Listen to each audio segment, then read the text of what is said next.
ciel et terre. Quand il descend, l'atmosphère change, il y a transfert entre ciel et terre.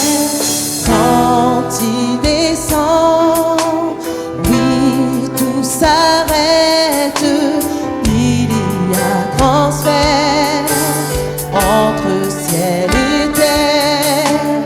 Quand il descend, l'atmosphère change, il y a transfert entre ciel et terre. Quand il descend, oui, tout s'arrête, il y a transfert entre ciel et terre. Quand il descend, l'atmosphère change, il y a transfert entre ciel et terre. Le Saint-Esprit est là. Le Saint-Esprit est là. Le Saint-Esprit est là. Le Saint-Esprit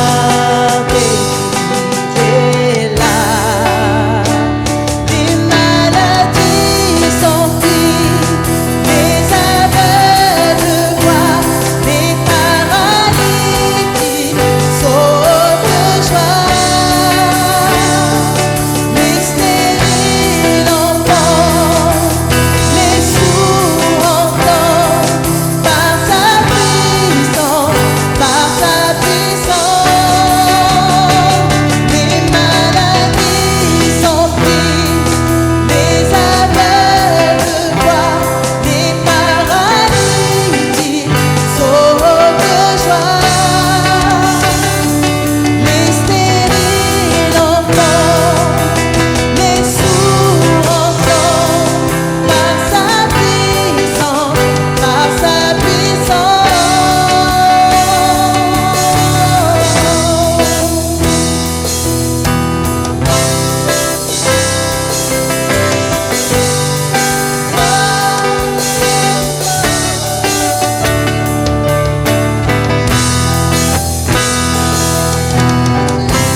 Alléluia. Merci beaucoup à Patricia et à toute l'équipe. Est-ce qu'on peut encore acclamer le Seigneur en remerciant nos frères et sœurs pour ce beau moment de louange. Que le Seigneur vous bénisse. Bonjour à tous. Vous êtes là, ça va? Ah, bon.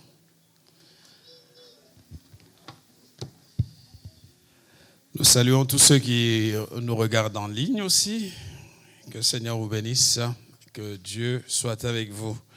Ce dimanche est un jour béni parce que c'est un dimanche pas comme les autres dimanches.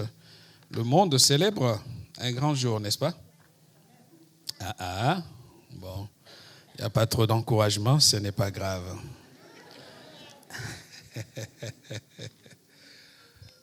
Nous accueillons tous ceux qui, pour la première fois, nous visitent ce matin. Est-ce qu'il y a des gens qui nous visitent ce matin? Si vous êtes là, juste levez votre main.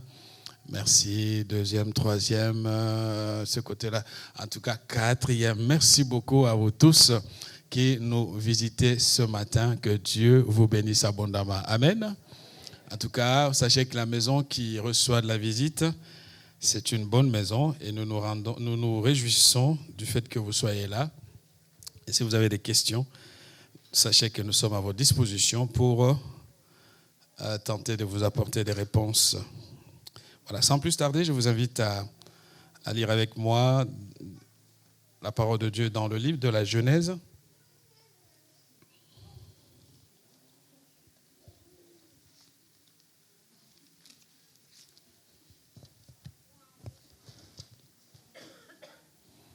Mon thème n'est pas nouveau. Il est en rapport avec la journée. Nous lisons chapitre 3 de la Genèse. À partir du premier verset. La Bible dit, le serpent était le plus rusé de tous les animaux des champs que l'Éternel Dieu avait fait. Et il dit à la femme, Dieu a-t-il réellement dit, vous ne mangerez pas de tous les arbres du jardin? La femme répondit au serpent, nous mangeons du fruit des arbres du jardin.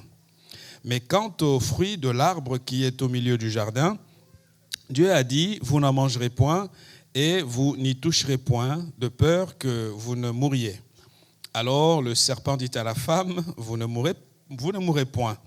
Mais Dieu sait que le jour où vous en mangerez, vos yeux s'ouvriront et que vous serez comme Dieu, connaissant le bien et le mal. La femme vit que l'arbre était bon à manger et agréable à la vue et qu'il était précieux pour ouvrir l'intelligence. Elle prit de son fruit et en mangeant. Elle en donna aussi à son mari qui était auprès d'elle et il en mangea. Les yeux de l'un et de l'autre s'ouvrirent. Ils connurent qu'ils étaient nus et ayant cousu des feuilles de figuier, ils s'en firent des ceintures. Alors, ils entendirent la voix de l'Éternel Dieu qui parcourait le jardin vers le soir, et l'homme et sa femme se cachèrent loin de la face de l'Éternel Dieu au milieu des arbres du jardin. Mais l'Éternel Dieu appela l'homme et lui dit, où es-tu? Il répondit, j'ai entendu ta voix dans le jardin et j'ai eu peur parce que je suis nu et je me suis caché. Et l'Éternel Dieu dit, qui t'a appris que tu es nu? Est-ce que tu as mangé de l'arbre dont je t'avais défendu de manger? L'homme répondit, la femme que tu as mise auprès de moi m'a donné de l'arbre et j'en ai mangé. Et l'Éternel Dieu dit à la femme, pourquoi as-tu fait cela? La femme répondit, le serpent m'a séduite et j'en ai mangé. L'Éternel Dieu dit au serpent, puisque tu as fait cela, tu seras maudit entre tout le bétail et entre tous les animaux des champs. Tu marcheras sur ton ventre et tu mangeras de la poussière tous les jours de ta vie. Je mettrai inimitié entre toi et la femme, entre ta postérité et sa postérité. Celle-ci t'écrasera la tête et tu lui blesseras le talon.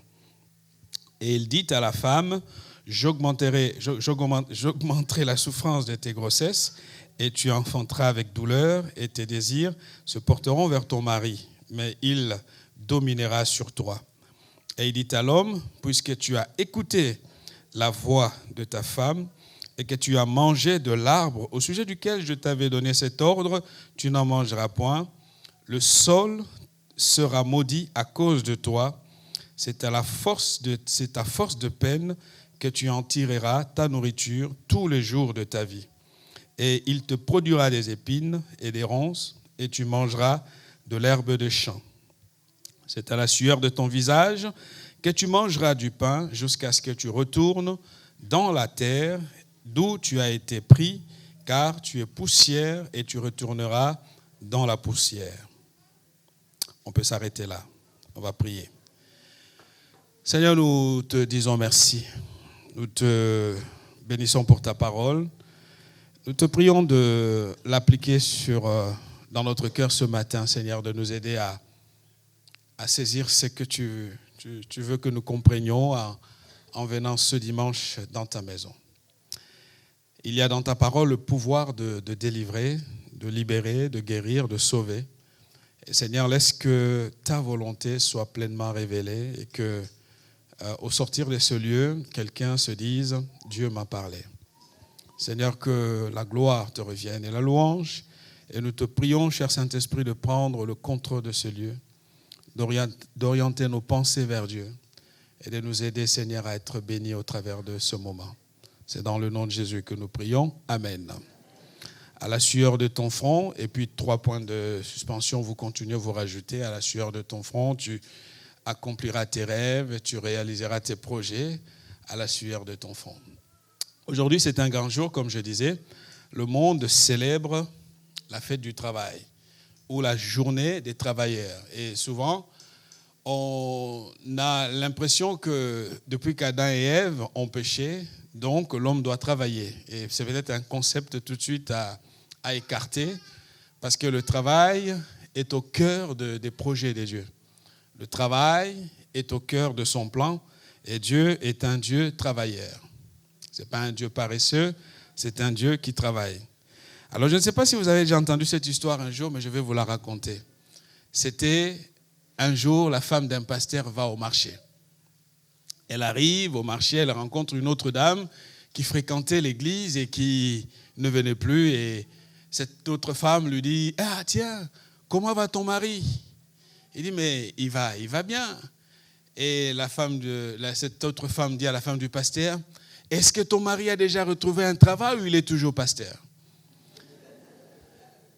Et donc vous comprenez le sous-entendu qui est derrière cette question, cette manière d'aborder les choses. J'aimerais dire à tout le monde que tout travail est pénible. Tout travail est pénible. Je sais que nous sommes en France, nous sommes dans le pays de la liberté, de la revendication. Un jour, j'étais avec des amis américains qui visitaient Paris. Et on arrive à la Tour Eiffel. Et pour la toute première fois, l'homme et la femme sont des entrepreneurs. Ils ont leur entreprise aux États-Unis. Et là, il y avait une grève. Il y avait des gens qui hurlaient, qui bloquaient tout. Et donc, ils ont paniqué. Ils disaient, mais on ne comprend pas ce qui se passe. Je leur ai dit, ici, nous défendons nos droits. Alors, ils n'en revenaient pas. Ils disaient, mais comment est-ce possible on peut bloquer toute une ville, au moins une partie de la ville, pour revendiquer ses droits? Nous sommes en France et nous avons tellement beaucoup d'avantages qui sont à notre portée. Et parfois, ces avantages ont fabriqué certaines personnes qui ont certaines attitudes qui ne sont tout simplement pas justes. Aujourd'hui, je voudrais que nous puissions ensemble voir le travail dans la pensée du Seigneur. Que nous puissions voir comment Dieu voit le travail et pourquoi Dieu valorise le travail. Il est dit dans Genèse 2, si vous êtes avec moi, Genèse 2, versets 1 et 3, à 3, nous lisons « Ainsi furent achevés le ciel, la terre et toute leur armée. » Je vais reprendre, Genèse 2, verset 1. « Ainsi furent achevés le ciel, la terre et toute leur armée. Vous voyez que Dieu, ici, travaille. On ne peut pas parler d'achèvement s'il n'y a pas eu au préalable un travail. Dieu travaille. Tout ce qui existe ne tombe pas ex nihilo comme si rien n'avait pas été fait. Que ce soit par la parole ou par le travail de ses mains, Dieu a travaillé. J'aimerais nous encourager, nous tous qui nous levons le matin et pour aller rattraper un bus et puis rattraper un RER ou courir dans un métro où on est épuisé, essoufflé. J'aimerais nous dire à nous tous ce matin que cela n'est pas une punition. Le travail est une bénédiction de la part du Seigneur. Le travail est une bénédiction. Une bénédiction que nous devons tous ensemble prendre en compte pour que nous ne puissions pas, quelque part, souvent dans les églises et surtout les églises évangéliques, on croit qu'au fait, parce que je vais prier et donc les choses vont tomber, vont arriver comme par magie. Vont arriver comme par je ne sais quoi, un Dieu qui, parce qu'il pense à moi, et il va tout m'apporter sur un plateau d'or. Non. Verset 2 nous dit, le 7e jour, toute l'œuvre que Dieu avait faite. Voyez, même ici, Dieu fait une œuvre. Toute l'œuvre que Dieu avait faite était achevée, et il se reposa au 7e jour de toute l'œuvre qu'il avait faite. Dieu bénit le 7e jour, et le sanctifia, car en ce jour, Dieu s'est reposé de toute l'œuvre qu'il avait créée. 4 choses que j'aimerais partager avec nous ce matin pour comprendre que, à la sueur de notre front, Dieu veut que nous puissions accomplir sa volonté. La première chose sur laquelle je vais insister, c'est que Dieu est le créateur de la réalité. C'est très important. Dieu est le créateur de la réalité. Qu'est-ce que je vais dire par là? Souvent, on croit que le Dieu de la Bible est le Dieu qui décourage le travail. Et souvent, on a cette impression, dans d'autres pays, pas ici en France, pas ici, mais dans d'autres pays, notamment où nous voyageons surtout en Afrique, où on enchaîne journée sur journée, où on maintient, on prend en otage des gens dans les églises, comme si les églises allaient pourvoir quelque chose que ce soit. Non, frères et sœurs, nous adorons et nous prions un Dieu qui est le créateur de la réalité. Et cette réalité passe par le travail. Donc quand tu te lèveras chaque matin pour aller à ton travail, ne le vis pas comme un fardeau.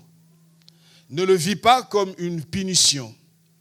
Ne le vis pas comme une forme de sanction, mais reconnais que ce travail est le moyen par lequel Dieu veut t'amener à créer la réalité autour de toi.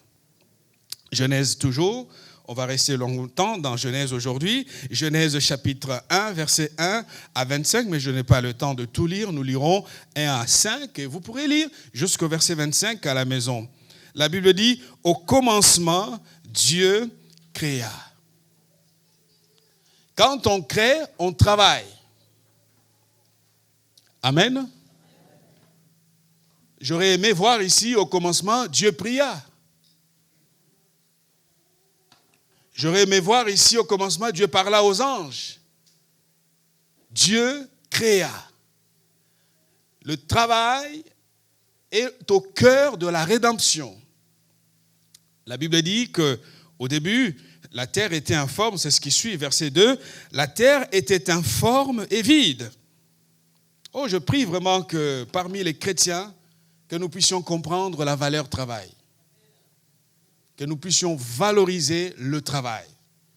Que nous puissions être des travailleurs dans notre pays. Que nous puissions transformer ce que Dieu a créé, a placé sous notre main.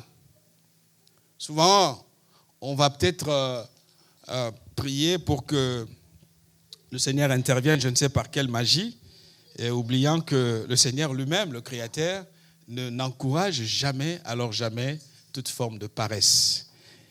La terre était informe et vide. Il y avait des ténèbres à la surface de l'abîme, mais l'Esprit de Dieu planait au-dessus des cieux. Verset 3, Dieu va commencer à démontrer cette œuvre de création. Il dit que la lumière soit.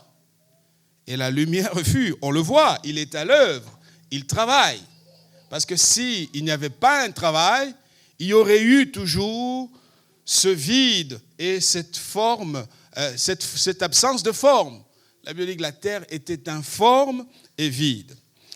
Cela nous montre que, chers amis, si nous voulons voir la main de Dieu se manifester dans notre vie, ne négligeons pas le rôle central du travail. Le travail est au cœur, le travail est rédempteur, le travail est l'élément moteur. Voilà pourquoi, même si notre corps est fatigué, il faut lui donner le repos dont il mérite, mais ne basculons pas du côté de la paresse, parce qu'il y a un proverbe très intéressant. Vous pouvez prendre ces deux proverbes, notez-le, Proverbe 21, verset 25. Et c'est un proverbe qui met en garde certains qui ignorent cette réalité. La Bible dit, les désirs du paresseux le tuent. Proverbe 21, verset 25. Seigneur, agis, Seigneur, fais. Et puis on ne fait rien. On veut voir que le Seigneur fasse, je ne sais quoi que le Seigneur fait. Dieu ne fera pas, Dieu n'encourage pas la paresse. Les désirs du paresseux, Proverbe 21, verset 25, les désirs du paresseux le tuent. Vous avez des gens qui, quand j'aurai tel âge, je vais m'acheter telle voiture. Je vais faire ça, j'aurai ma maison, elle sera comme ça. Ces choses-là pourront se réaliser si tu te lèves et que tu travailles. Mais si tu ne travailles pas et que tu dépends peut-être d'un système social, sache que c'est bien calculé pour juste te donner de quoi manger et pas faire autre chose. Et encore. Moi, je rêve d'une église, je rêve des chrétiens qui sont des créateurs de la réalité. Comme notre Dieu. Il avait trouvé une terre informe et vide et il vient pour créer, pour organiser, pour appeler à l'existence, pour donner la forme. Pour donner la forme. Et c'est très important de donner cette forme par le travail. En d'autres termes, l'élève que tu es, l'étudiant que tu es, tu as beau prier, mais si tu ne travailles pas, il n'y aura pas de succès. Et si chacun d'entre nous comprenait cela, nous vivrons et nous serons des artisans de paix, des artisans du véritable changement de l'endroit où nous nous trouvons, de la ville où nous sommes placés, de la société au sein de laquelle nous sommes, de l'entreprise dans laquelle nous sommes embauchés. Vous savez, quand on est chrétien et qu'on ne fait pas ce que le patron nous dit de faire, on est tout le temps à la machine de café. Quelle image on donne. Alors je sais, quelqu'un va dire, mais je travaille, je ne gagne pas assez. La question n'est pas là. En tant que chrétiens, nous devons nous révolter contre certains systèmes où je préfère rester à la maison, avoir des allocations plutôt que de travailler. Il faut que ça change. Dieu est le créateur de la réalité. Et la réalité que Dieu porte à la communauté humaine passe par le travail. Alors je sais que je n'aurai pas beaucoup d'amen, mais ce n'est pas grave.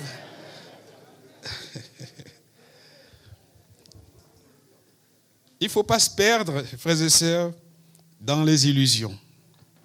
Comme dit le proverbe ici, les désirs du paresseux le tuent. Et la suite du verset est intéressante. Pourquoi les désirs du paresseux le tuent? Parce que ses mains refusent. Vous êtes avec moi, hein? Nous allons reprendre ce proverbe. Les désirs du paresseux le tuent. Et la Bible donne la raison. Parce que ses mains refusent de... On va tous regarder nos mains. Regardons nos mains. Et on va parler à nos mains.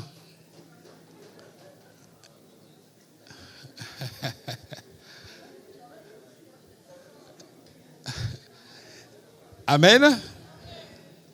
Merci à tous ceux qui ont joué le jeu. Hein?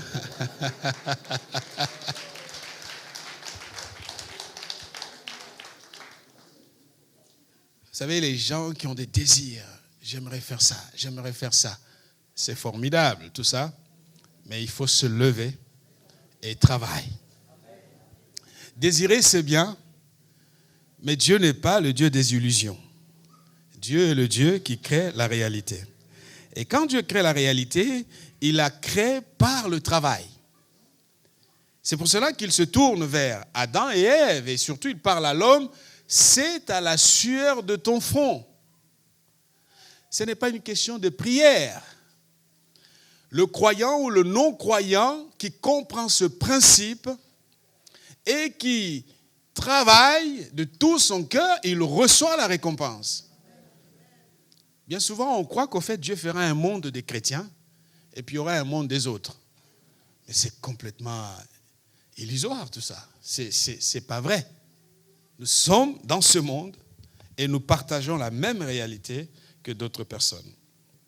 Il y a un autre proverbe intéressant que je veux partager avec nous aujourd'hui, c'est le proverbe 22, verset 13.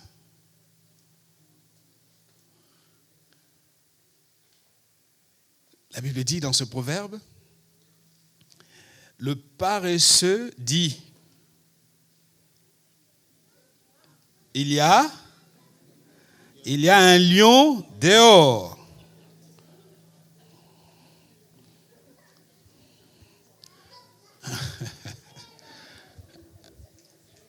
Amen. On va reprendre. Le paresseux dit, il y a un lion dehors, je serai tué dans la rue. Je ne sors pas. Je suis bien sous ma couette. Il fait trop froid à l'extérieur. Aujourd'hui, je n'ai pas cette force pour sortir. Non. Il faut qu'on refuse ça. Amen. Il faut qu'on refuse ça. Parce que Dieu est le Dieu qui crée la réalité. Je l'ai dit, le monde existe parce que Dieu a travaillé. Fais exister quelque chose quand même aussi de ton côté. Le jour où tu ne seras pas de ce monde, tu ne seras plus de ce monde, qu'il reste quelque chose. On sait que tout sera détruit, bien évidemment, bien sûr, mais fais quelque chose. Et tu ne pourras faire quelque chose que si tu comprends que le travail n'est pas une punition. Alors je sais que lorsque Dieu dit qu'à la sueur de ton front tu mangeras, on croit qu'au fait le travail est une punition que Dieu donne à l'homme parce qu'il a péché. Pas du tout. Lorsque Dieu crée Adam et Ève, il leur dit, avant qu'ils ne commettent le péché, avant qu'ils ne pêchent, il leur dit, vous allez gérer ce que j'ai fait. Et on ne peut gérer que par l'acte du travail. On ne peut développer que par l'acte du travail. Chers amis, première leçon importante aujourd'hui, Dieu est le créateur de la réalité. Et non, c'est Dieu qui entretient des illusions. Je suis en train de dire, tu peux devenir grand, fort, puissant, tu peux réaliser des très grandes choses si tu comprends la valeur travail. Et donc, nous chrétiens, nous devons envoyer à la société un message différent. Parce que nous avons les valeurs, parce que nous avons le Dieu qui a créé les cieux et la terre. Nous n'allons pas être au travail, graviter autour de la machine à café pour ne rien faire, ne pas atteindre nos objectifs. Au contraire, le monde nous observe. Il faut que partout où nous nous trouvons, nous puissions être le sel de la terre et la lumière de ce monde. Chers amis, chaque matin quand tu te lèves et que le corps est fatigué, dis-toi une chose, je suis en train de participer à la création de la réalité. Je refuse d'entretenir un système qui s'accroche et qui détruit, qui épuise l'État. Je vais être utile pour mon pays, pour ma communauté, parce que je suis né de nouveau, parce que Jésus est en moi, parce que je suis un enfant de Dieu. Amen. Deuxième chose importante, c'est que Dieu s'est sali les mains. pour montrer qu'il n'y a pas de sot métier. Souvent, on croit que le travail, il faut être dans un bureau. Il faut avoir un fauteuil. Il faut avoir un beau bureau. Et nous oublions qu'au fait, lorsque Dieu parle, il crée, et rapidement, pour créer l'homme, il n'a pas parlé. Dieu s'est sali les mains. Il a pris la boue. Il a pris la terre.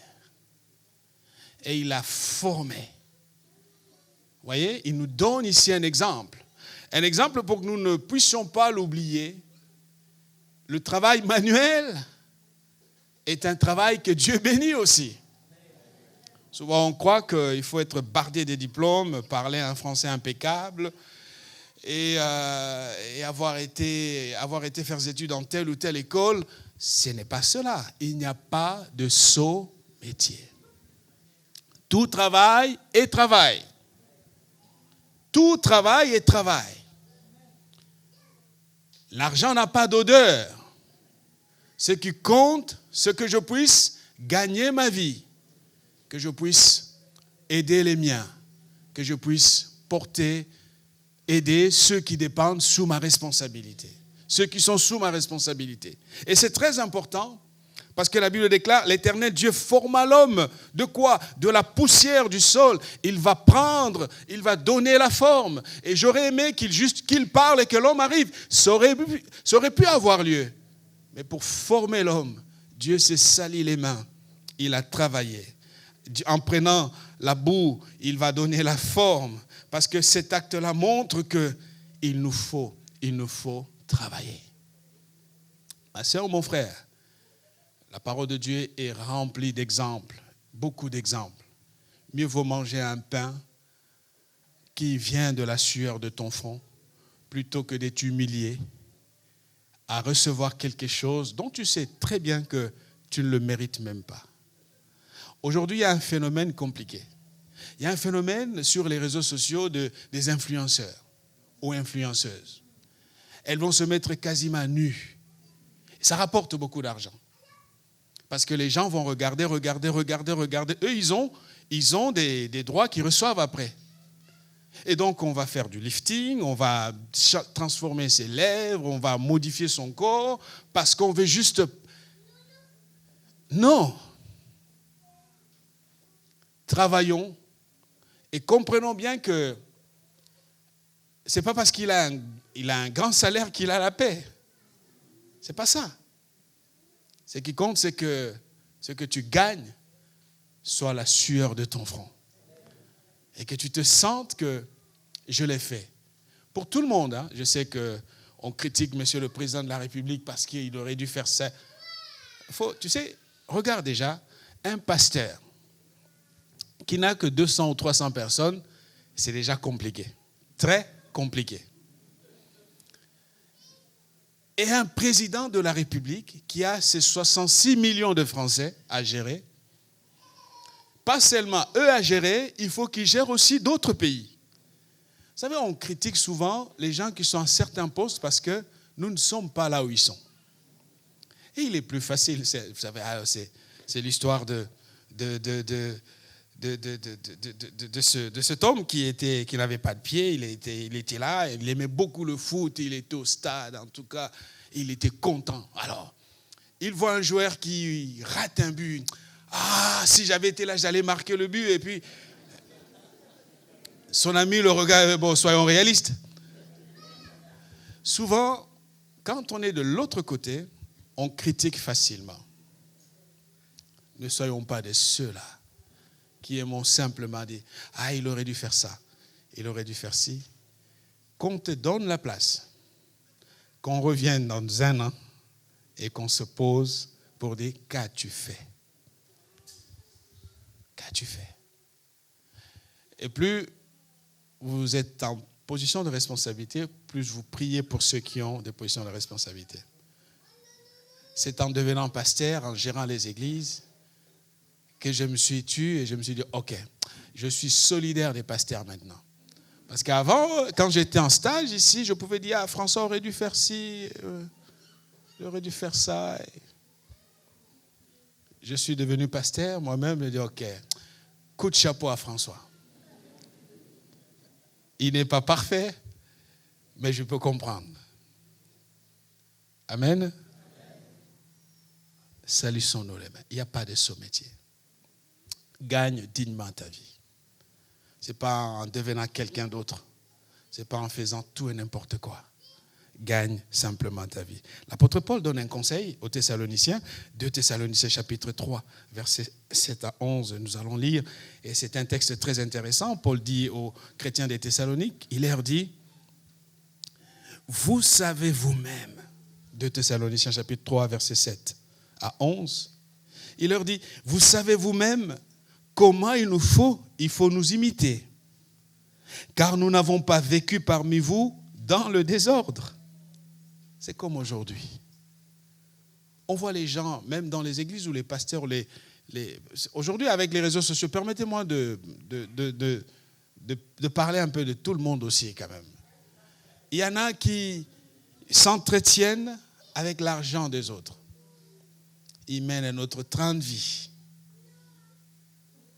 Et puis ils sont les archipapes ou les archiprophètes, je ne sais quoi. Mais bref, Paul dit, car nous n'avons pas vécu parmi vous dans le désordre. Parce que d'autres le faisaient à son époque. Et verset 8, il dit, nous n'avons mangé gratuitement le pain de personne. Mais dans le labeur et dans la peine, voyez, l'apôtre parle. Il dit, nous avons travaillé nuit et jour pour n'être à charge à aucun de vous. Ce n'est pas que nous n'en ayons pas le droit. C'était un droit qu'il pouvait exercer. Il le rappelle que je peux faire comme les autres. Mais il dit, mais nous avons voulu vous donner en nous-mêmes un modèle à imiter.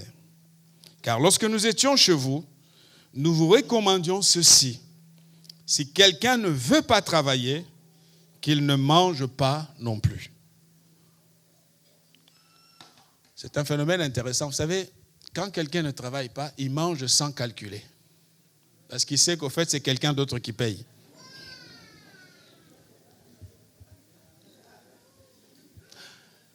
Vous avez remarqué ça, hein? On avait dit qu'on allait... Il ne faut pas se fâcher aujourd'hui.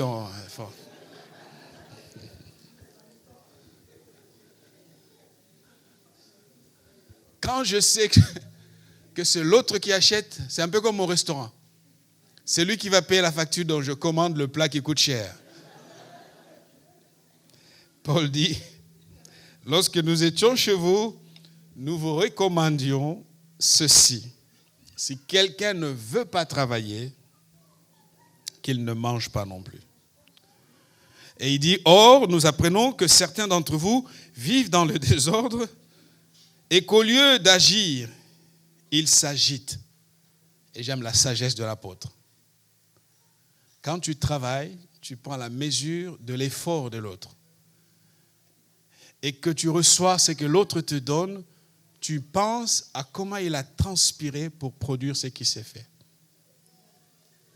Moi, je dis toujours à mes frères, même à mes enfants, mon fils, il est là, il nous suit, il est là. Quand il reste longtemps sous la douche et que l'eau chaude coule, je parle. Parce que lui, il va être là en train de se doucher. Moi, je pense à l'argent que nous allons payer pour l'eau chaude qui coule.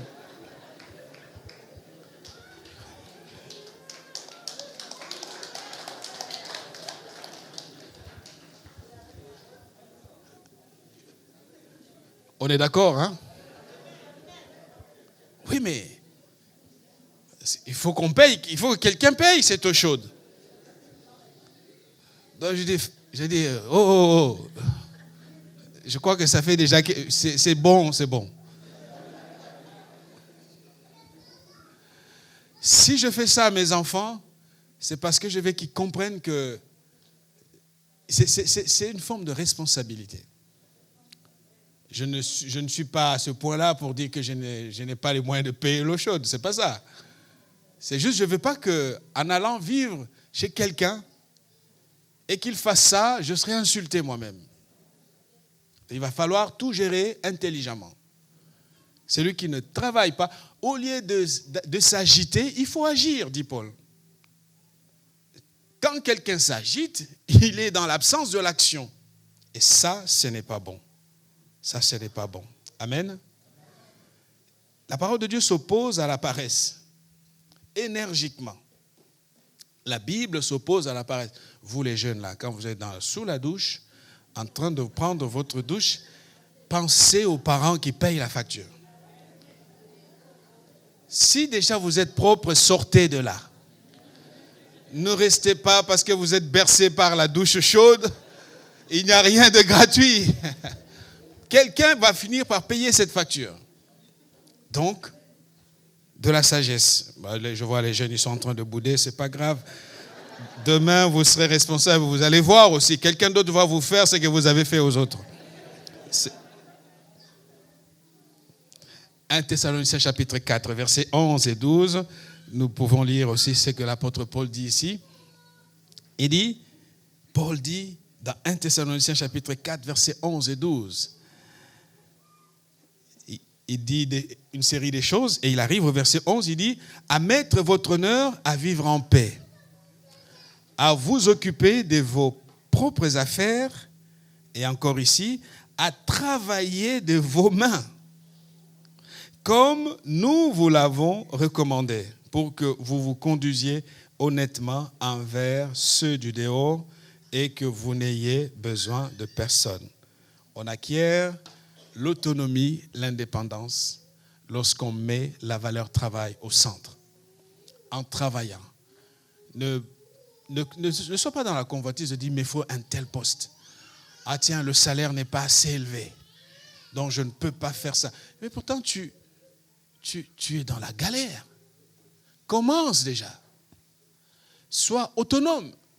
Après, avec le temps, si tu vois que tu as la possibilité de gravir les échelons, ça viendra après. Plutôt de commencer par, ah non, ça, ce travail-là, c'est pas par rapport à mes qualifications. Ok. Et puis, on est là, on est en France, on va du coup prendre ce que l'État nous permet d'avoir et comme rien n'est éternel et quand on va arrêter, on insulte la France. C'est un mauvais président, c'est un mauvais ci, c'est un mauvais ça, j'en ai marre. Ce n'est pas ça le problème. Le problème, c'est que si tu mets la valeur travail au centre, tu pourras aller très loin. Parce que Dieu est le Dieu qui encourage le travail. Troisième chose, je me dépêche. Le travail, on a compris que la première chose, c'est qu'il nous faut. Dieu est le Dieu qui crée la réalité. Je crée la réalité en travaillant. Deuxième chose, Dieu s'est sali les mains. Il n'y a pas de sous-métier. On a fait des petits jobs. Ne pensez pas qu'on tombe comme ça. On a fait des petits jobs avant d'arriver quelque part. Parce que la vie, c'est ça. On commence petit et on monte pas à pas. Troisième chose à noter, c'est que Dieu ne voit qu'une seule communauté humaine. Je vais m'expliquer. Souvent, on a cette idée de « il ne prie pas, donc… » Mais il n'y aura jamais une compagnie 100% chrétienne. Tu devras composer avec ce patron qui est païen, qui est méchant, qui ne t'aime pas, ou ce collègue qui te combat. On n'est pas encore au ciel. Nous sommes sur la terre.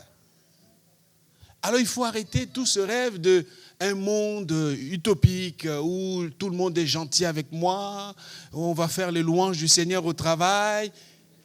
Non, on est sur la terre. On est sur la terre. Et il va falloir composer avec les gens qui sont là. On ne les aime pas ou ils ne nous aiment pas, là n'est pas le problème. La question, c'est que nous appartenons à la communauté humaine. Qu'est-ce que Dieu dit ? Genèse 2, verset 18. Alors je sais qu'ici, on parle des devs, c'est de cela qu'il s'agit, mais je prends le principe qui est derrière ici. La Bible dit, l'Éternel Dieu dit, il n'est pas bon que l'homme soit seul. Bien souvent, on aimerait avoir un monde qui nous appartienne à nous tout seul. Et Dieu dit, il n'est pas bon que tu sois seul. tu as besoin de l'autre. Tu as besoin de la présence des autres pour que tu puisses évoluer dans un environnement qui te bénit et qui te permet d'être sérieux. On est tous membres de la communauté humaine.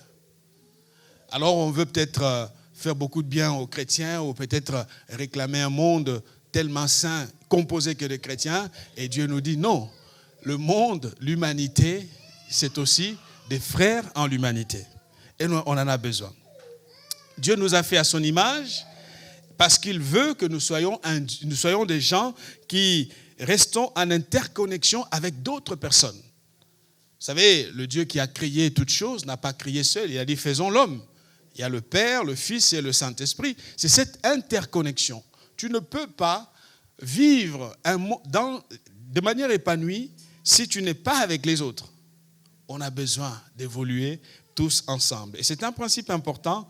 Si nous comprenons cela, au travail, nous serons aussi en paix. Un collègue peut être peut-être en train de... Il est comme il est. Je sais que le travail n'est pas à l'église. Hein? Et Dieu n'a jamais dit transformons notre travail que ça devienne une église. Le travail, c'est le travail.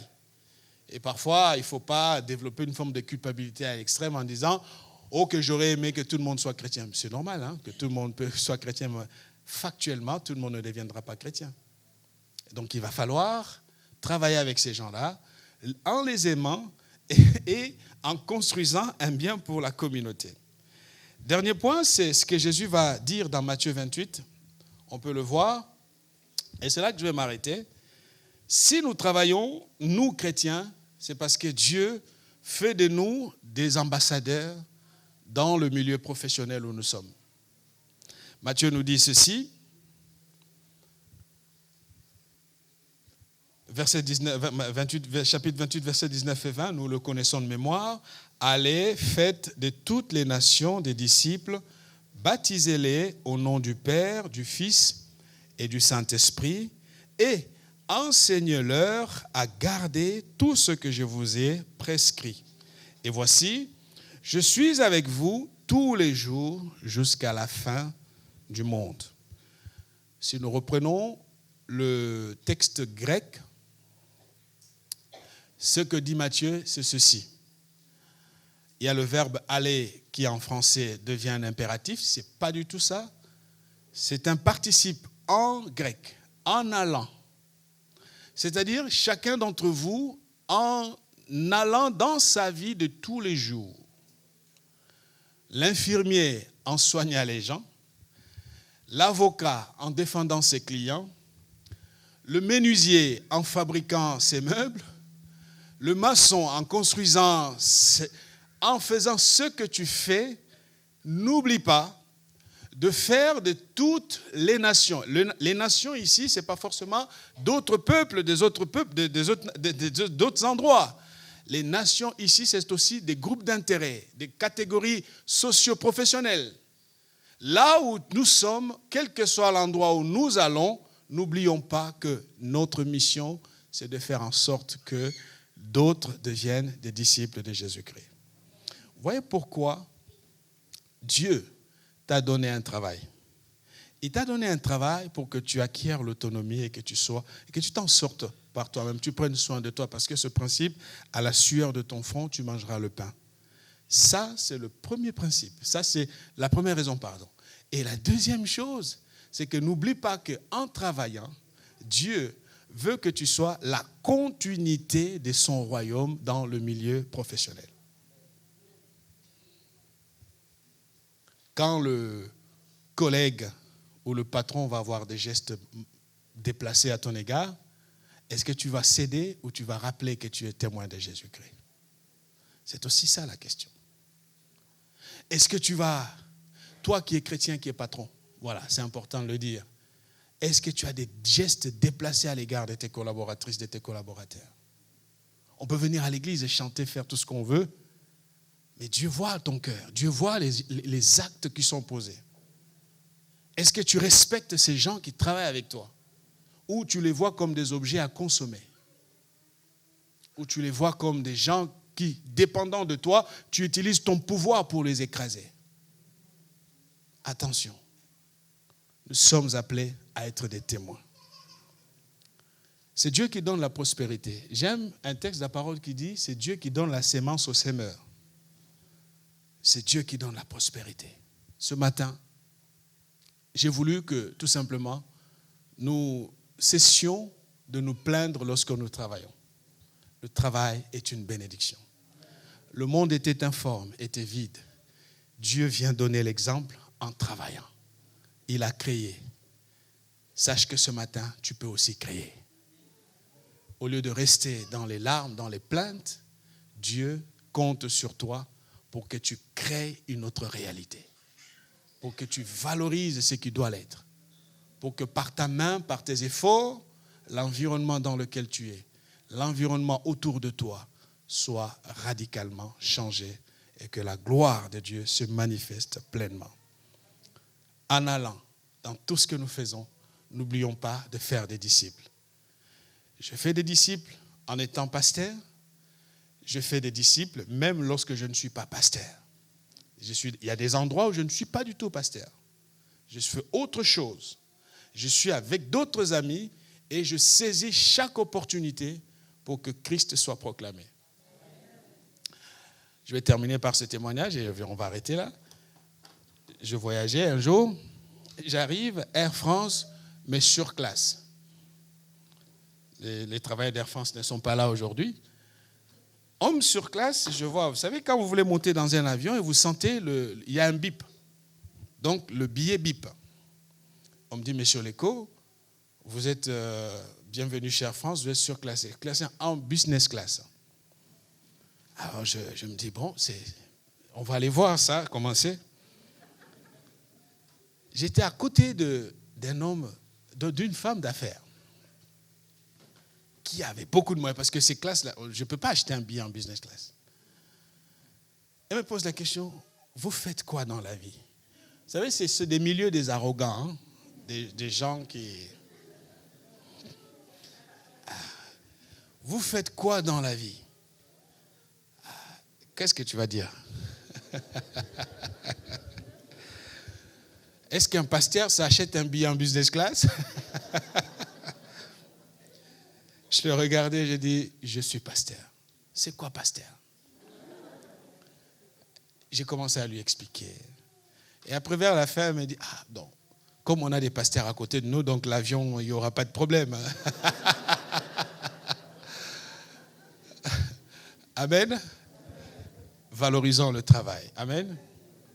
Valorisons le travail. Et surtout, n'ayons pas honte, quel que soit le contexte, de dire que nous sommes. La Bible dit, nous sommes le sel de la terre. Nous sommes le lumière du monde. Que le Seigneur nous bénisse. Nous allons prier. Seigneur, merci pour ton amour et pour ta fidélité. Jésus, je prie pour chacun d'entre nous que nous comprenions, Seigneur, que tout est fait par le travail. Le monde célèbre une grande journée.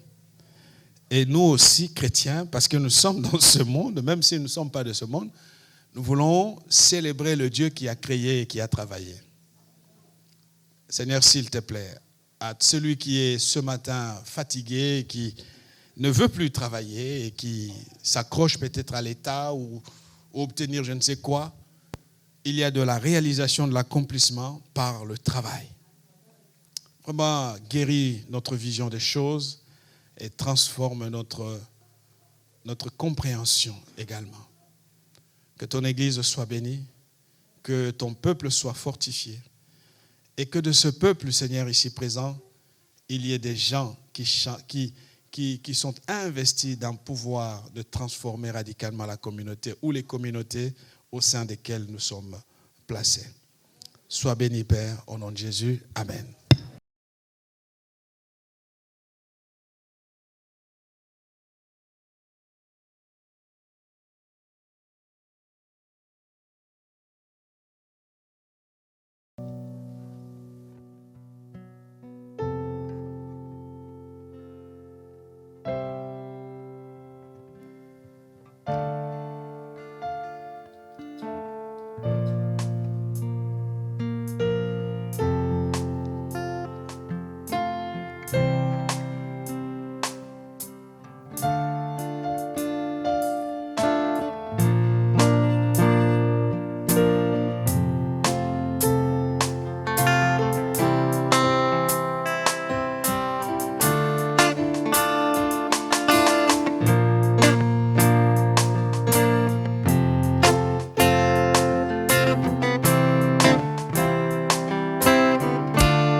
celui qui ouvre les yeux des aveugles.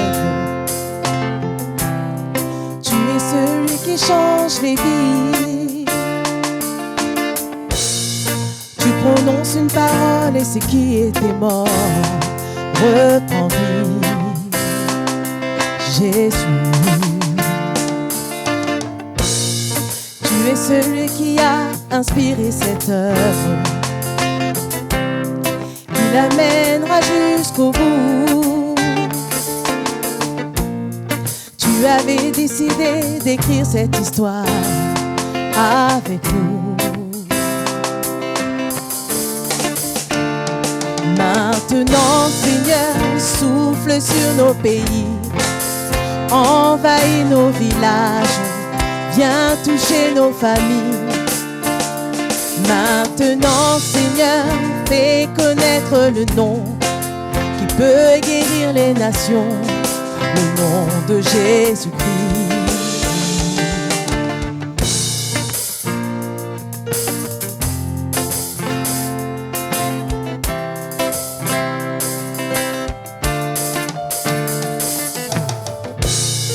Tu es celui qui a inspiré cette œuvre, qui l'amènera jusqu'au bout.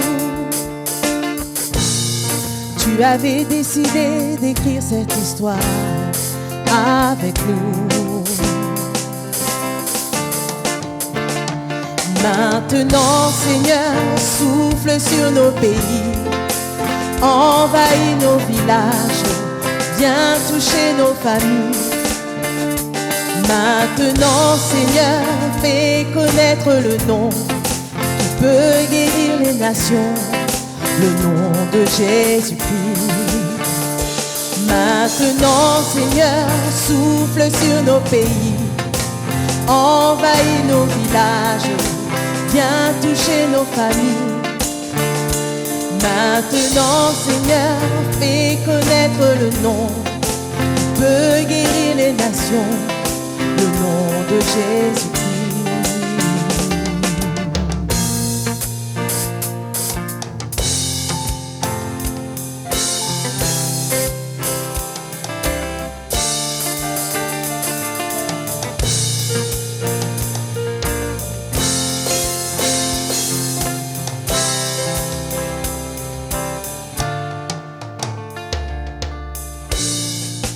Fais tomber la pluie d'en haut, fais tomber la pluie